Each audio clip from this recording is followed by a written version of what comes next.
Election 2010.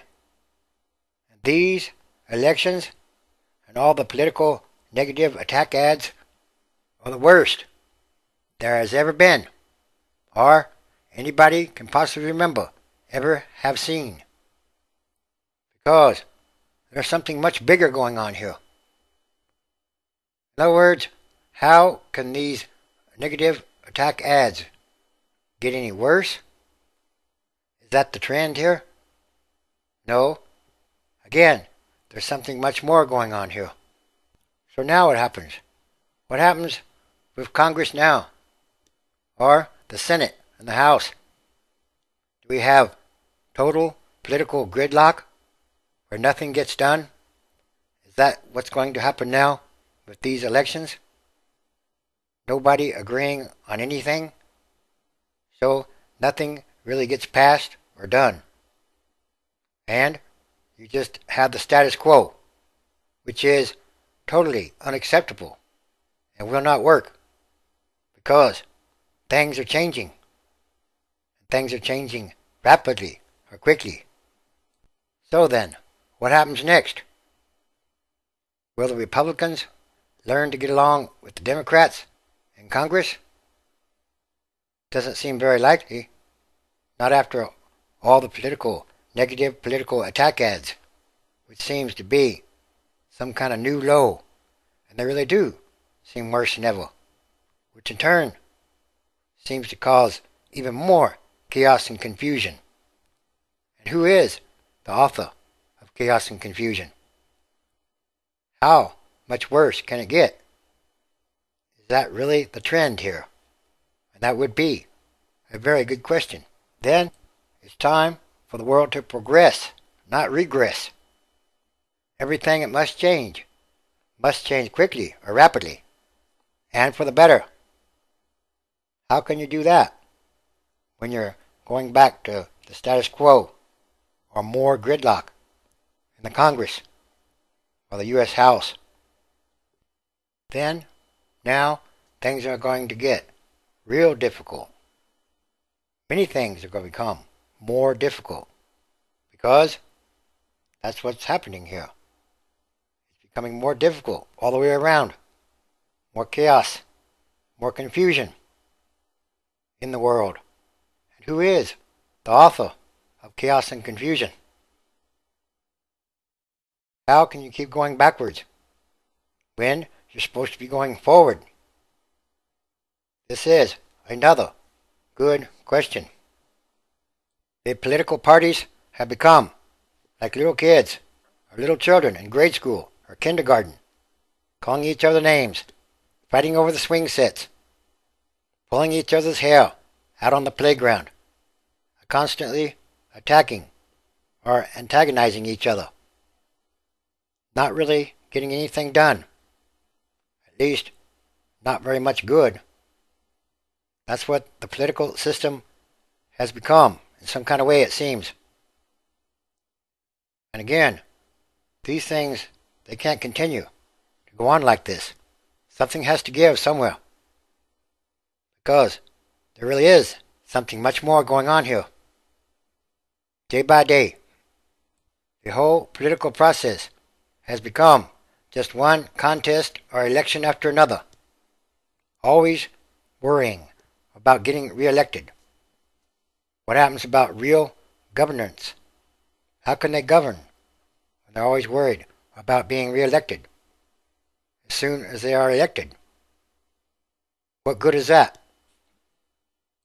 So how will things become better this way? What has happened to any fair elections when it seems to be about the minority becoming elected or always running for a re-election? One political campaign or contest after another. Not getting anything really done.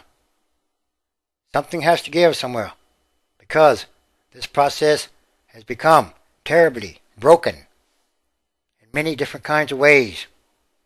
It's become the worst I've ever seen it. And, again, it's making things very difficult, which in turn makes many of the things very difficult, because these are a sign of the times. People in this country also must understand that the war or the wars in Afghanistan, Iraq, are tied also to the economy. In other words, how can you fix the economy if it's also about the wars? Because there is a spiritual side to war also. There's a spiritual side to everything.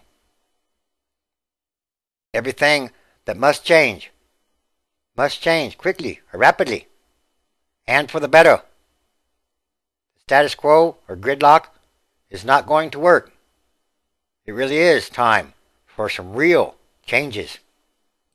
Because it's about what kind of world are we leaving to the future generations, the kids. It really is about the children.